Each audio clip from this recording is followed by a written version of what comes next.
What up? It's your boy T-Bone Reaction. Today is Films Friday, and it looks like I might be doing the mainly only and possibly only the Films Friday kill count reaction as well too. Might do other stuff later, but what we're gonna do to get that out the way as well too. So I was debating on this because I ain't do the polls or anything. So I make this a free week, and it will be a free week, but it'd be a new franchise week because I'm not sure that's if they're doing the whole franchise of this, and I want to get that out of the way because I react to this kill count already via Count the Dead, but I want to get a full perspective of this gruesome and crazy franchise, which is none other than VHS. Yes. So without further ado, I finally get the lowdown from either James or Zorn or whoever does it about the VHS. So without further ado, let's get it.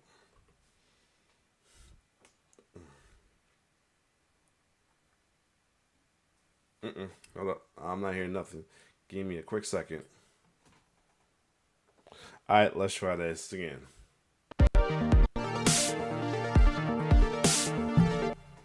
Welcome to the Kill Count, Oh, where we tally up the victims three and of all our them. favorite All horror three of movies them. and show you how they were made. I'm James A. Janice. I'm Chelsea Rebecca. And I'm Zoran, due back by noon on the third day of voyage. And today... So this is the first time we get all three of them. This is interesting. Alright, I'm here for this. Anyway, let's keep going. all three of us will be looking at the VHS franchise, starting with the original VHS. Oh, this will be a released in franchise. 2012. So they are going to look at the whole franchise. So, like I said, this will be the new franchise week.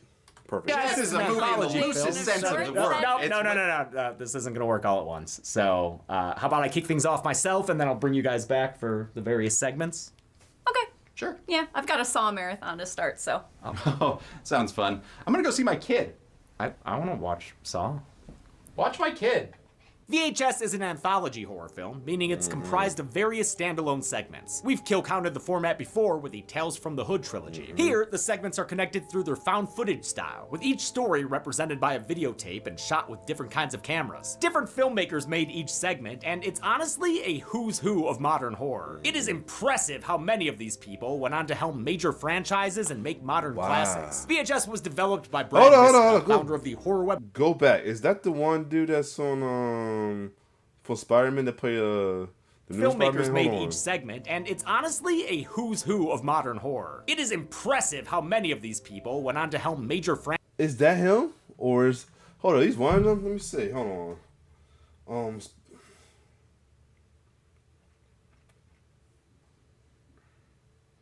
Let me see.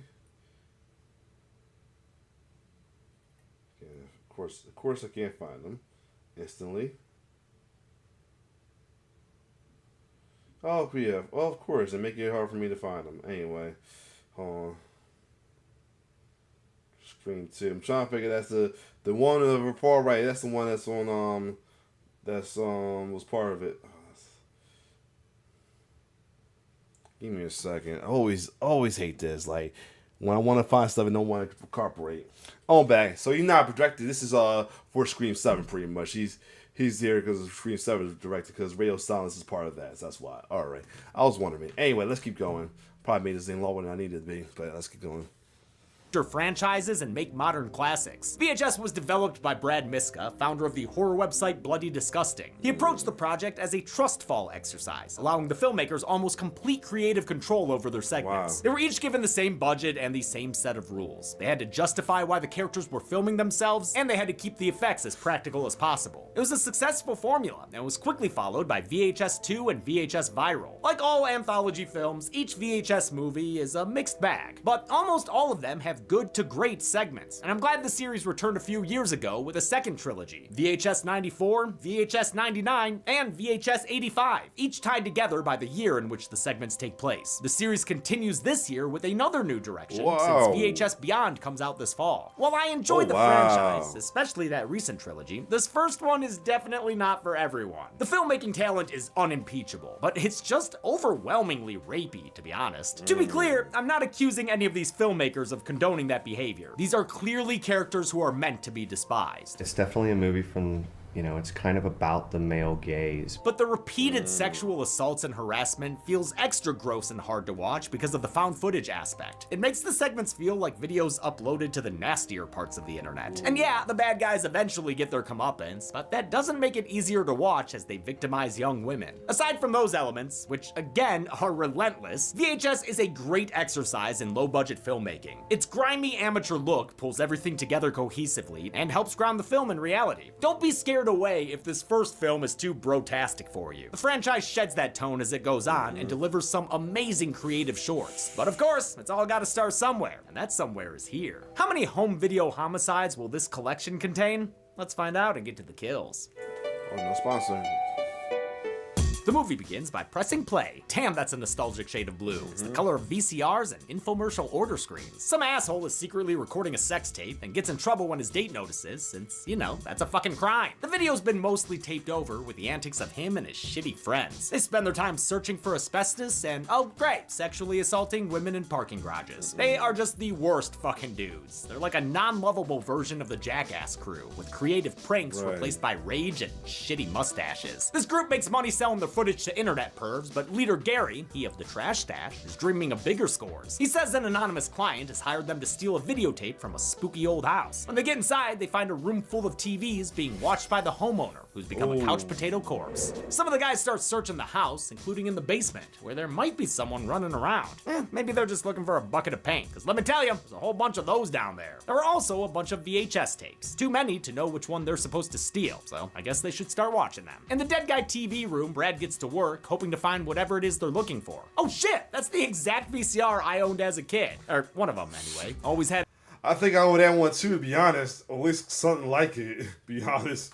at least 2 to bootleg the horror movies I rented. Yeah, I know, young me was a pirate, but hey, I think I've more than made up for it by now. Brad boots up the movie's first segment, Amateur Night. Shane and Patrick have set their friend Clint up with a new pair of specs. They're door glasses. These are video glasses, Fucking bitch. video glasses, dude. Fucking Fucking, there's a camera in video that glasses. shit. There's a fucking mic in that shit. These bawdy boys are gearing up for a wild night out and plan to use the glasses to secretly record themselves hooking up with chicks, which, again, is a crime. I think this segment is great, but it is rough getting so frat core again right off the bat. What salvages it is the acting, since all 3 guys feel so real. Shane as the alpha ringleader, Patrick as the hyper-drunk jester, and Clint as the spineless friend who goes along with their plans. They get rowdy with the help of a bartender played by Nicholas Tikoski, who co-wrote this segment with director David Bruckner. Bruckner would go on to make The Ritual, The Night House, and the 2022 Hellraiser reboot. Shane gets his still Taylor haven't watched Swift-looking that. I date should watch that. sloshed, and Patrick practices for the woman carry relay. Clint catches the wide eyes of a mysterious lady named Lily.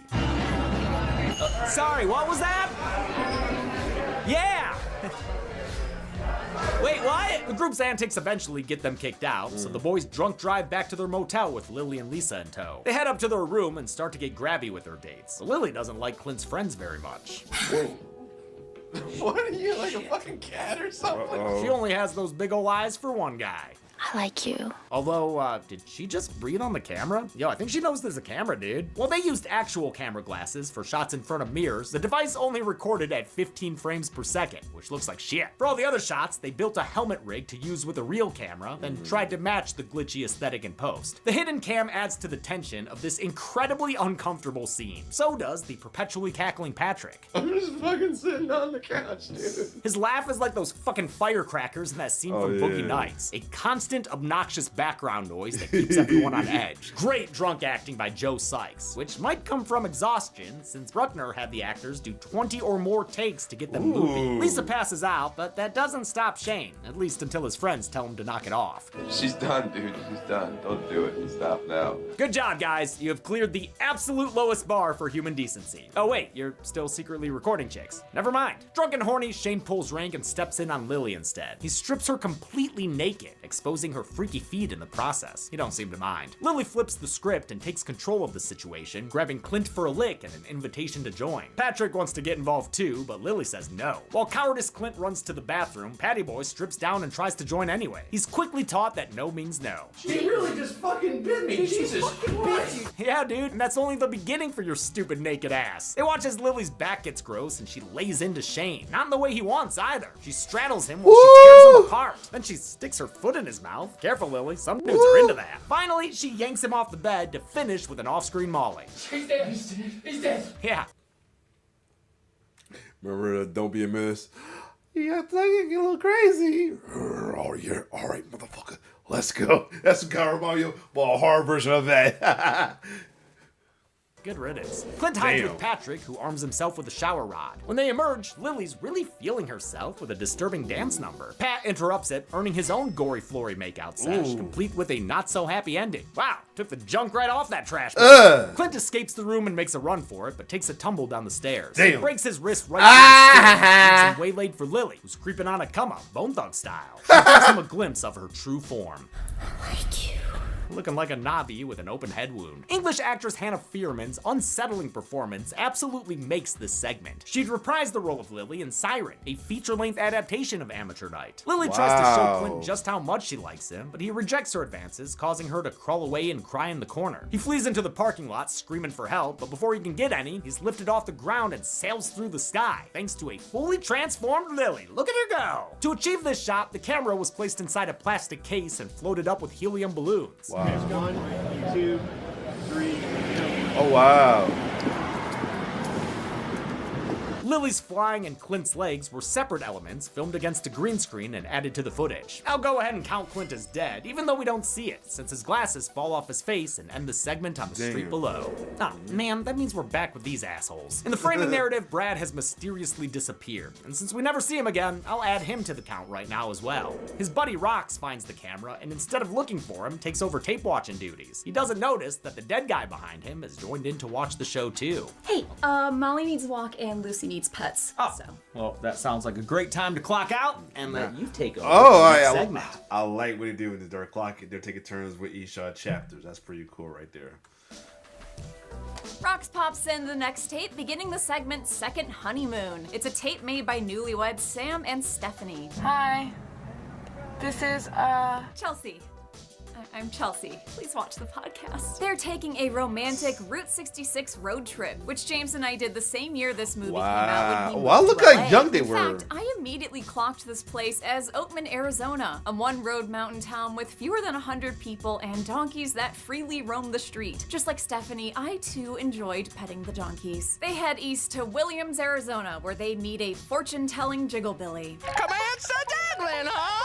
A printout gives Stephanie a glimpse of her future. A happy reunion with a loved one will make life all that you wanted or dreamed it to be. Also, Sam, take my advice. This is your chance to gamble, and you need to gamble hard. Go play some craps tomorrow. Find a $25 minimum bet table. At exactly 11:07 p.m., you're gonna want to place a 2 or 12 bet. Bet at least $100. At least $100, and then get the fuck out of there. Also, in 2017, the Patriots are gonna be down 28-9 at the Super Bowl. Stephanie is played by Sophia Takal, a writer-director who's done some well-received horror films and also the 2019 Black Christmas. Sam remembers what movie he's in and insists that Stephanie needs to let him film her boobs. Take your sweatshirt off. I have a really good idea. And Sam doesn't stop after a single suggestion. He just absolutely has to see her thingies on tape. please don't do this. I What? just said I didn't want you to record something like this. Dude, at some point you gotta realize your choice is either getting your penis touched or not, so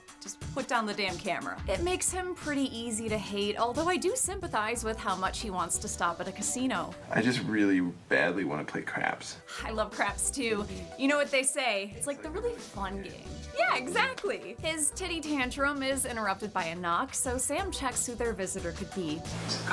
He says the girl claimed to be a hitchhiker looking for a ride. Well, it couldn't be Lily then. She handles transportation herself. It's a little creepy, but he's willing to shake it off. I wasn't like afraid she was gonna hurt me, but she was just like weird. Also, she asked if Tamara was home. He wants to ignore it and hope she's gone the next day, so the two of them go to bed. That night, the footage picks back up on Sam while he's asleep, but it's not Stephanie behind the camera, as revealed when it pans over to her sleeping as well. I truly love this moment. It's an incredibly simple but clever scare that uses the found footage format to great advantage. The unseen intruder teases blood spill by caressing Stephanie with a switchblade. Good thing she's wearing cute underwear. The intruder doesn't realize it, but if they pull the blankets down on Sam too. He's got a matching pair. Then they do some pants pilfering and steal some money from Sam before ending the night by dipping Sam's toothbrush in the toilet bowl. Someone breaking in to do slightly malevolent but not deadly pranks is genuinely scary to me. I can't explain why I hate this more than this. The next day, the oblivious couple on the road.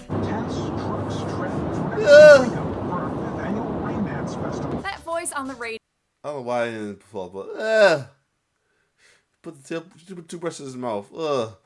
Video was from sound designer Graham Resnick, who would go on to write the supermassive games Until Dawn and The Quarry. Resnick frequently works with Ty West, who wrote and directed this segment long before he made X, Earl, and Vaccine. Back then, he was still the slow burn indie horror guy with cult hits like House of the Devil. West originally didn't want to do VHS until he heard who the other filmmakers were. And if it was people I didn't know, I probably would have been more reluctant. He was inspired by verite documentaries and wanted to aim for a snuff film vibe. He took a road trip to come up with ideas, which became the idea itself, then recreated it and filmed the short over a 4-day weekend. The couple arrives at the Grand Canyon, and I'm not talking about that dude's butt crack from the first segment. This footage of them is the closest any of these segments get to feeling like a true crime documentary. It's like the last known footage of a happy couple before something goes horribly fucking wrong. The fun times are soured when Sam notices the missing money and accuses Stephanie of taking it. Well, it wouldn't be the first time.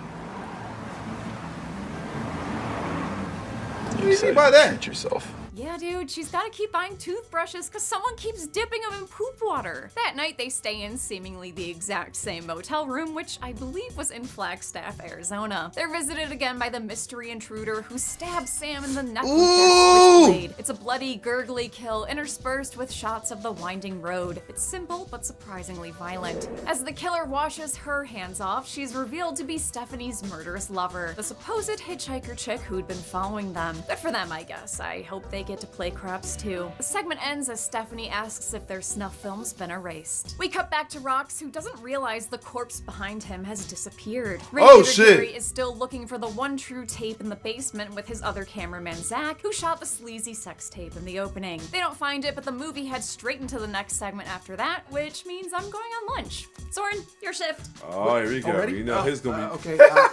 Not him munching on a couple noodles. Rip? Oh, why didn't I read the label? The next segment is called Tuesday the 17th. Wait, is that really the Tuesday after Friday the 13th? Friday, Saturday, Sunday, Monday, Tuesday. Yeah, math checks out. It's good. Math's good. As its name suggests, this is a slasher throwback written and directed by Irish filmmaker Glenn McQuaid. He was the director of an inadvertent Hellboy and Tall Man crossover, I Sell the Dead. And that movie also starred Larry Fessenden, whose farm in the Catskills is where this segment was shot. Oh, and hey, let's just get this out of the way right now. Yep, there's the boob zoom and the crotch shot. Great. Can we just grow up a little and move on, please? Okay, thank you very much. You are filming my crotch, aren't you? Yep, you are. This is your standard group of stereotypes. There's Joey the jock, who looks like the love child of Chris Pratt and Shane from Smosh. Spider, the man nerd without any power or responsibility. And Samantha the hot... I was gonna say Chris Pratt's Miles Teller on the cool chick, who's implied to be, well, the Samantha of the group. You seriously want to fuck anything that has two legs with a third tripod in between? Third tripod? Oh, guess it would look something like this. Ooh! These Cabin in the Woods second stringers have been brought together by the Danielle Harris-looking Wendy under dubious circumstances. You told me, Wendy, my sweet, that this was just gonna be you and me. And now you've told her that it's gonna be an all-girls trip. Wendy's actually been to this forest before and mentions that a friend of hers died here recently. And as if to confirm, the camera glitches out to show her body, surprising the viewer and the corpse itself. Say what? The same thing happens later by the river, revealing a floating Jason 7-back corpse, played by writer-director McQuaid. What's with this camera? I don't know, but it's got more naked Quaid butt than season 4 of The Boys. The teens smoke some weed, like you do, and Wendy waits till they're good and high to tell them that a non-dude bro party massacre took place here. She should know, of course, because she was the sole survivor, and it's left her kind of weird. You're all gonna fucking die up here. What? Honestly, I love that line delivery so much. What? When they press her for details, she laughs it off as a joke, then acts like she pulled a temp fate card in Camp Grizzly and presses Joey to go skinny dipping in the, I guess that's a lake? Cool, yeah, lake. Sure, we'll go with that. Samantha leaves to take a leak in the forest, and the shitsy bitsy spider tries to film her water spout. And instead of telling him to fuck off, she rewards his voyeuristic videotaping by, I don't know, reenacting Bring It On or something? Prepare for awesome. And she does not disappoint as a figure throws a knife through the side of her head, turning her eyeball into that purple Ghostbusters toy I had as a kid. Ah, who am I kidding? I still have it. I keep it unopened because then it's valuable and not fun. Having failed to save the cheerleader and thus the world, Spider tries to be a hero by filming the killer, who shows up on video in a staticky form like the hackers in Unfriended Dark Web. The killer is referred to as the Glitch and makes noises like an old cell phone next to a computer speaker. The Glitch goes after our 8-legged geek, who trips and falls, which results in him getting stabbed repeatedly in the forehead by a bunch of artifacting and ultimately pulled off screen. Come here. Some fans might recognize actor Jason Yashanin from Poultrygeist. I, however, do not, because I swore off Troma forever after watching their movie Butt Crack, the tale of a butt crack that melts people's faces.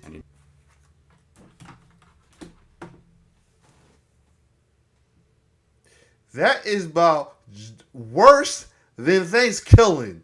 What in the entire fuck? Oh, God. Anyway. You know what I melted? The DVD of that movie! Good! The camera is later picked up by Wendy, who seems unfazed by the death of her friends. She catches up to Joey next to the, I'm sorry, lake? We're still calling this retention pond a lake. Honestly, we should just drain that sucker for soccer practice.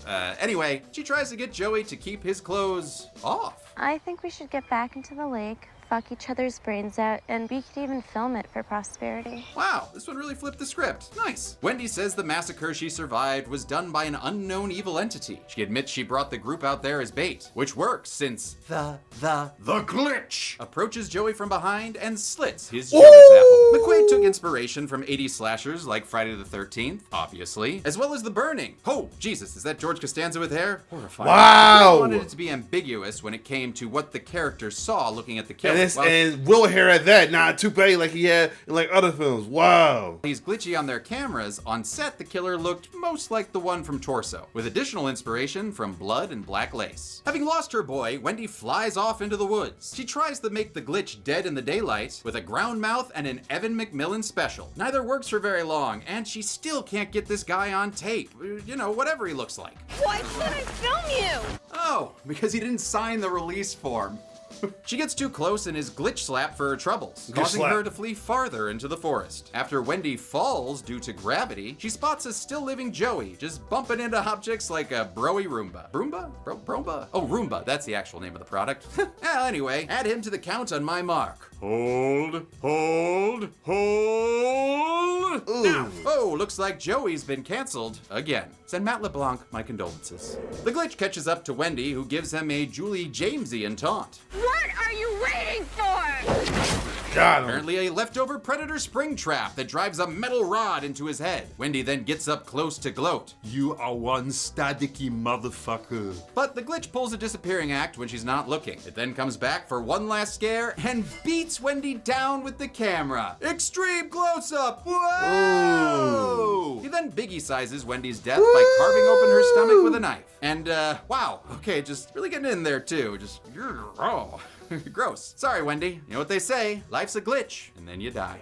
Back in the house, dead Dr. Phil is back from commercial, and oh wait, where'd Rox go? Oh come on, is that a kill graphic? Another off-screen death for these douche nozzles? Who earns? Gary and Zach return from the basement with a bag full of fresh tapes. Oh bro, did you get Time Cop? Tell me you got Time Cop! Ugh, Van Dammit! Gary goes to look for his friends, leaving this Zach McCracken to bend his mind around another tape. But looks like I'm on baby duty, so I'm gonna toss this back to my buddy boss James. Zoran, that's a dog poop bag. I wrote baby on it. God damn it. I'm a good dad. The movie's fourth segment is called The Sick Thing That Happened to Emily When She Was Younger. Who titled this? Panic at the Disco? It was directed by Detroit-born filmmaker Joe Swanberg. Swanberg also acts, as seen in Second Honeymoon, where he played Sam, as well as You're Next, where he was douchey older brother Drake. This segment takes the form of a video call, back when they were glitchy and lo-fi. And with a setup like this, you know we're gonna have— yep, there they are, low bitrate biddies. Oh, those are egregious boobs too. All up in that camera. Emily is chatting with James, her long-distance boyfriend who's a medical student. They're childhood sweethearts and grew up together until James's father moved his family away for military stuff. Strange things started happening to Emily then, and now they seem to be happening again. She's got bumps on her arm. It's like this, like a lump under my skin or something. And bumps in the night. This is where I heard the footsteps. Emily might be dealing with a full-on haunting. There are weird little kids slamming her door at night and spooking her in her living room. Y'all see that too, right? Right. Whoa! What the fuck? Y'all saw that too, right? I love how classically scary this segment is, especially when it uses camera flashes. I always find those effective. What up, little ghost boy? Despite seeing all these things on their calls, James remains a skeptic. I mean, I think I saw something, but it could have been anything, Emily. Like, maybe it was like a breeze or something like that. Emily, meanwhile, continues to be bothered by that lump in her eye. Oh, sick! Whoa, what are you doing, dude? Oh! Thought it might be a spider bite. So you did that? What the hell, lady? You're acting really crazy, all right? Normally when dude characters say that to women in horror movies, they're dismissing or gaslighting them. But I mean, yeah, dude, that shit's crazy. She needs to stop. Segment writer Simon Barrett was inspired by a long-distance relationship he had just gotten out of. This was the last segment written, and was meant to feel more grounded than the other, more chaotic entries. Also unique to this segment was the lack of improv. The actors mostly followed the script, a huge departure from Swanberg's usual mumblecore directing style. They originally planned to use cameras on a 2x4 rig until they realized screen capture software had gotten good enough to record an actual Skype call. It wound up being a camera-free production, using flashlights for lighting. One night, Emily takes James on a webcam tour as she investigates a noise in her living room. She closes her eyes so she won't get scared. Emily. Wow, things got sinister in a hurry. Emily collapses, so James steps off his camera and right into her apartment? What? Turns out that relationship wasn't so long distance after. What also, turns out these ghost kids ain't ghosts. They're aliens, and they're using Emily as an alien baby incubator? What? And James is helping, for whatever reason. Maybe you can help her get a higher quality webcam too. What is this resolution? Like 12? He harvests an alien offspring from her body, then prepares to break her arm and cover the whole thing up as a schizophrenic episode.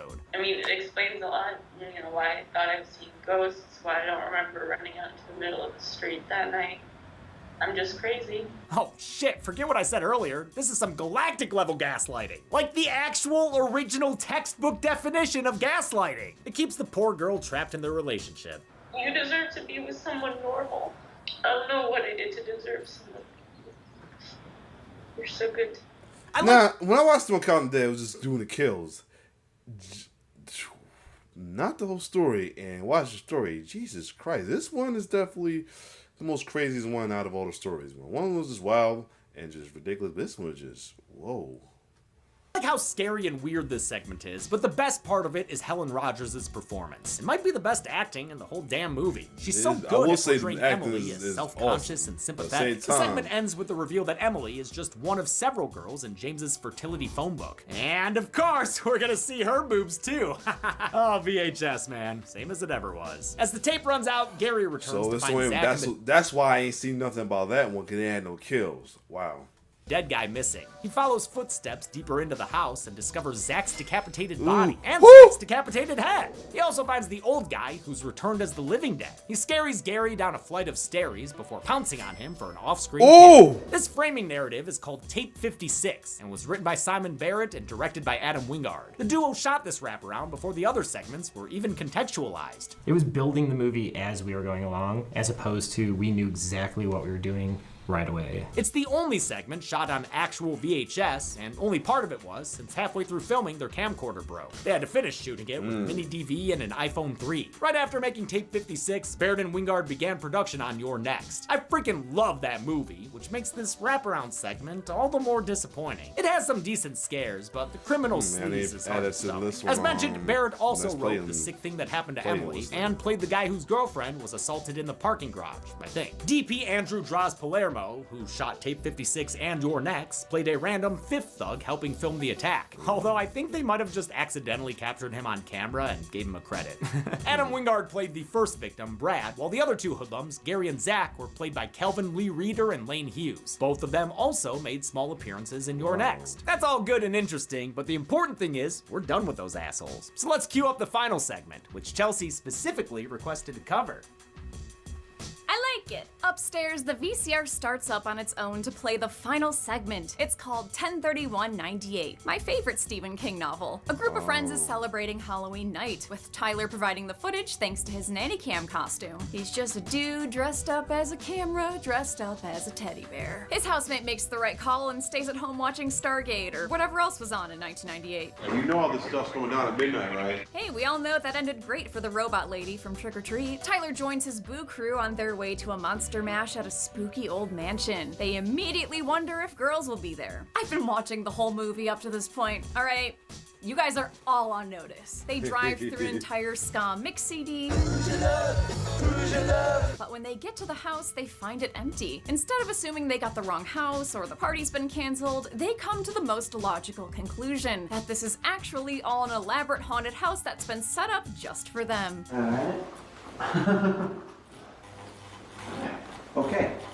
All right, maybe not the scariest thing I've ever seen. As they continue, the scares get a little more impressive, like when Tyler sees a creepy girl on the stairs. Oh, sick, there are girls here. This house in real life is the Woodbury Story House in Altadena, California. It's been used at a bunch of stuff, such as Amityville Horror, The Evil Escapes, Attack of the Killer Donuts, and the music video for Sale by AWOL Nation. Attack of the Killer Donuts.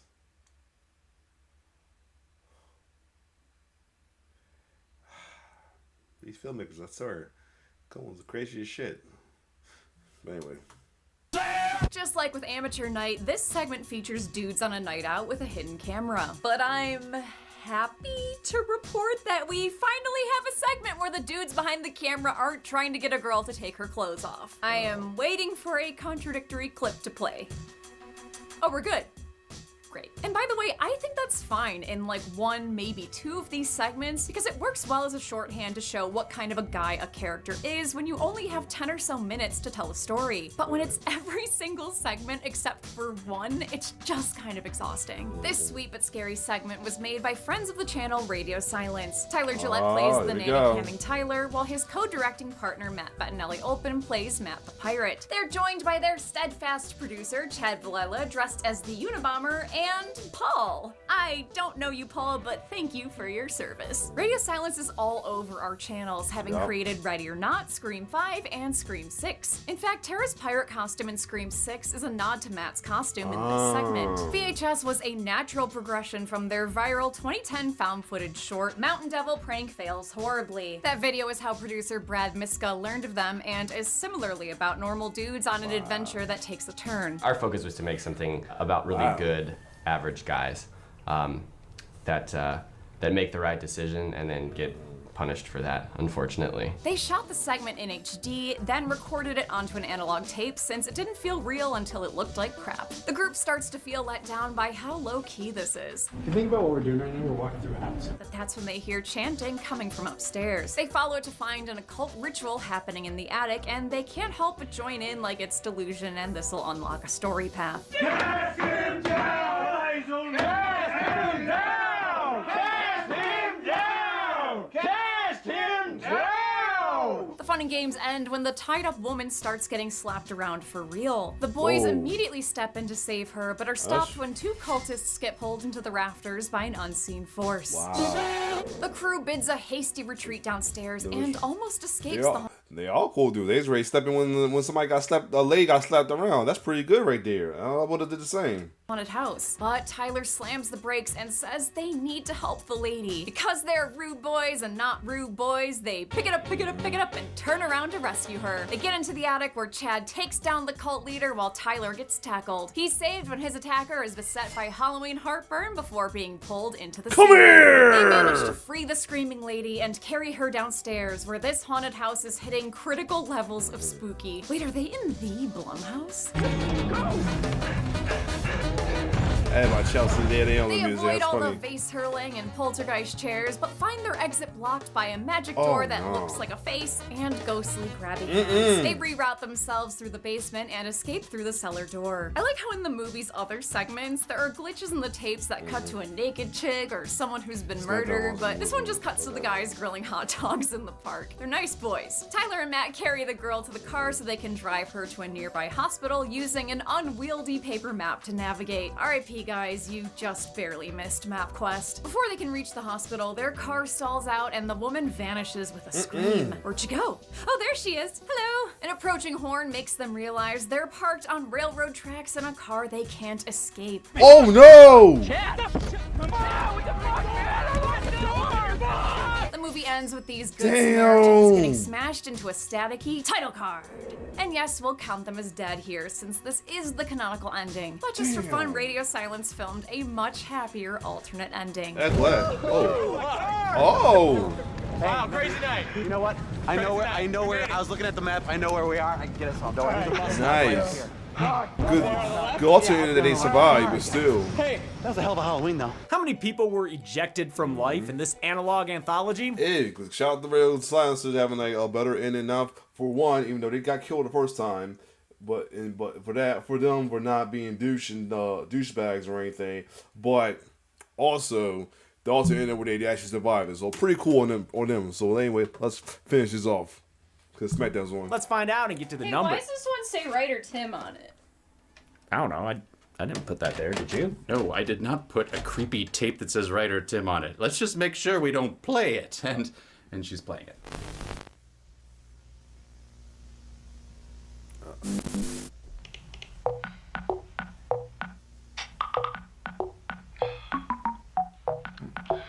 Might as well check out this script. The movie begins with some text-to-speech. Writer Tim is too lazy to read, so he has his computer do it for him. Youth today, am I right? The hell? His work ethic is reflected by the state of his bedroom. Tim glances around his filthy room. Hey. His sanitation frustration is cut short when he hears a bump in the night. Okay, that is enough of the creepy demon script. Oh shit.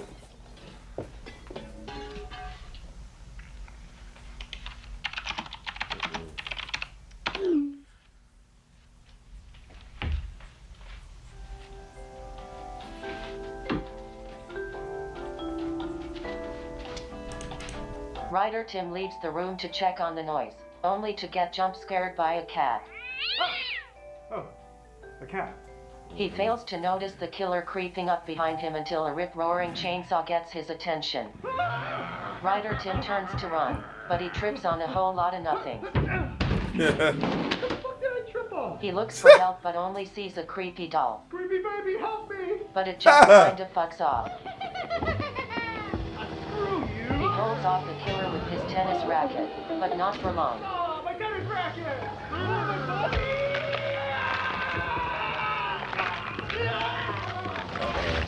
He manages to kick the killer out of the window. Oh. And is able to crawl his way back into his room, bloodied and beaten but alive, until he's tracked down by that pesky cat. Oh, come on! Come here! Dull machete for lamest kill will go to Writer Tim for that off-screen feline fatality. Lord. Here we go. 22 people died in VHS. The victims consisted of 19 male victims and 3 female victims, giving us this Be Kind, Repined chart. Sorry, that was bad. Here's how the kills shook out per segment. Come on, Emily Sick Thing long title, pull your weight! With a runtime of 116 minutes, VHS had a kill on average every 5.27 minutes. And with 6 segments, including the wraparound, the movie had an average of 3.67 kills per segment. We'll give the Golden Chainsaw for coolest kill to Shane. It's a fitting end to a douchey character, and it happens at the hands of the film's coolest monster. Dull Machete for lamest kill will go to Brad, since none of those a-holes should go out as peacefully as an off-screen disappearance. And that's it. VHS came out in 2012 and was quickly followed by a sequel. We'll look at that in 2 weeks, with something else in between to clean the tape head. Until then, I'm James Okay. H. I'm Chelsea Rebecca. And I'm a man who actually had this haircut when he was in 6th grade. And this has been the Kill Count. On the next Kill Count. You are cordially invited to an evening you won't soon forget. I'm sorry about what's gonna happen to you. Spend the night engaged in lively conversation with an ensemble cast. Why do you have a dick on your face? Enjoy the open bar and relax inside a giant, beautiful mansion. Yeah, look at all this cool shit. And do your best to avoid being turned into a giant blood splatter. That's not the first time I heard that story. That's because these are all hallmarks of a radio silence That's what I movie. thought. Abigail I was joins the thinking radio about that. silence filmography as another fun action horror comedy. A group of 'Cause it literal remind me of the kidnappers radio- steals a small girl and has Radio to Not. guard her while they wait for the ransom. See you in 24 hours, my lovely pack of rats. Oh, man. That's made difficult due to a twist that was heavily advertised, but we'll do the movie a favor and not mention it here. Even if you know the twist, Abigail is still a fun time thanks to the performances from this hilarious cast. Let me get a piece of that candy. Get your own. Fuck you too. This week, make sure to put your cell phones away as you watch Abigail. Thank you. Just Oh, is that the girl from Mom's then on Screen? Friday, No wonder lock she got yourself cast. inside the house It's locked. and enjoy the kill count. Only on Dead Meat. Let's have some fun.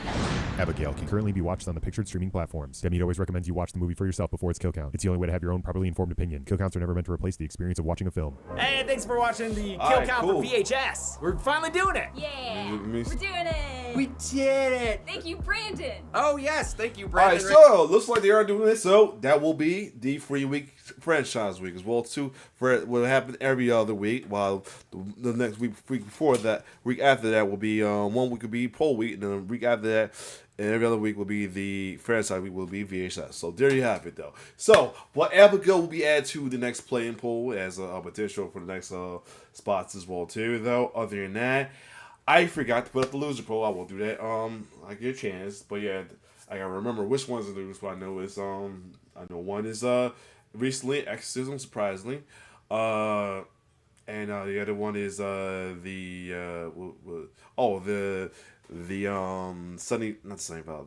Crypt TV series since it got voted to be put on there, and I've got to remember the other three. But other than that though, if you like my reaction, like, share, subscribe to my YouTube channel. Looks like I might do the trailers later on, so you'll probably get that later on today. It's your boy T-Bear signing off. One love.